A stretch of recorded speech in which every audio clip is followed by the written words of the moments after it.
Rick Rhoades has a distinct place in Troy's football history as one of 3 coaches in school history to win a national championship.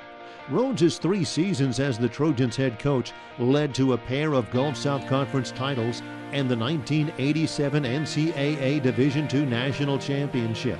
He also won a national title as Troy's defensive coordinator in 1984. The Trojans rolled off 12 straight wins to close out the 1987 season, including a 31-17 victory over Portland State in the title game, for which Rhoades was named the National Coach of the Year. The run to the title featured several thrilling games as the Trojans forced 8 turnovers in a 31-10 semifinal victory over Central Florida, and then rallied from a 10-3 halftime deficit in the win over Portland State. Rhoades compiled a 28-7-1 record in his 3 seasons at Troy and won all 3 of his games against in-state rivals Jacksonville State and West Alabama. The Trojans posted a 22-2 Gulf South Conference record during his tenure and won 19 of their final 20 league games. A graduate of Central Missouri State, Rhoades went on to serve as the head coach at Southern Illinois for 1 season, before taking over as the offensive line coach at Alabama for 1 season and the offensive coordinator at Kentucky for 2 seasons. He later went on to serve as the head coach at Nicholls State and Delta State. Rhoades has spent the last 7 seasons coaching in Austria, Sweden, and France. It means a lot, and we all recognized when we all got back together here in the early '80s that something special had a chance to happen, and that's another story in itself, I guess. But the time that I was there meant a lot to us as a family and as members of the coaching staff, and then as the head coach, and the interaction with the players and the coaches and the city and really the whole ball of wax, you might say. With time, you realize that you really had a chance to be a part of something very special. That the mix of players and coaches and families and support people, the kind of city that Troy was then, was just very unique. And it was something that I've come to treasure really a great deal over the years. I think the thing that probably, frankly, all of us underestimated, because we've had a chance to talk about this some over the years, is how special their willingness to buy in was. Whether they agreed or disagreed, they really they tried to do it our way.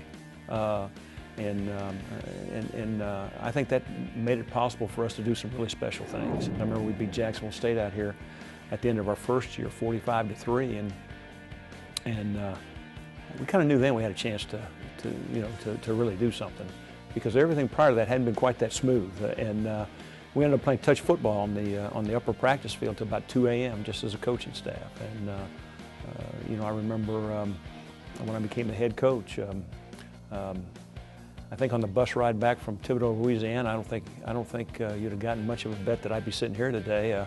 Not only did we get waxed, the Nicholls running back went 68 yards, I think it was, on the first play from scrimmage for them. And then after the game, after checking the bus thoroughly, we left our offensive coordinator in Thibodaux, and he rode back on the band bus. So it was a pretty inauspicious start, to my tenure as the head coach here, which of course, led to the second national championship in Florence. Dr. Adams, Dr. Doug Hawkins, and Robert Orr Stewart, for giving me the opportunity to be here. I certainly am very, very grateful for that. Got to thank the coaches and players that I worked with. Great bunch of people. None of this, in my opinion, none of what's here today, none of what we did would have been possible if it hadn't been for the vision that those young men gave all of us. Got to thank my family that was so supportive. It's kind of funny. My father-in-law, when I got the head job at Troy, put a note in my desk. Didn't know it, and it said, "Congratulations, we're really proud of you. It took a whole lot to get here, and it'll take a lot more to stay here." And that was pretty prophetic. I got 2 wonderful boys that basically did a lot of their growing up in Troy. My wife, I could never ever thank her for all the things she's done for me in my life. And if there's somebody in our family that needs to be in the Hall of Fame, it sure is her.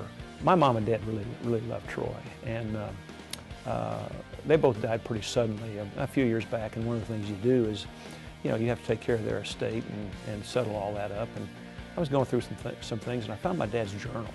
And my dad was like most World War II Depression guys, didn't ever have much to say about anything, was pretty private. But this journal was a fountain of information now.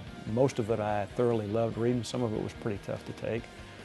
But I remember that he had one little excerpt in there. Is I'd gone on to another school, a little bit bigger school, and they'd been to a game, and he talked about how much he appreciated it. It was a nice atmosphere and all that. But at the end, he wrote, "But all in all, I'd rather been back home in Troy." And that really kind of sums up, I think, the way we feel.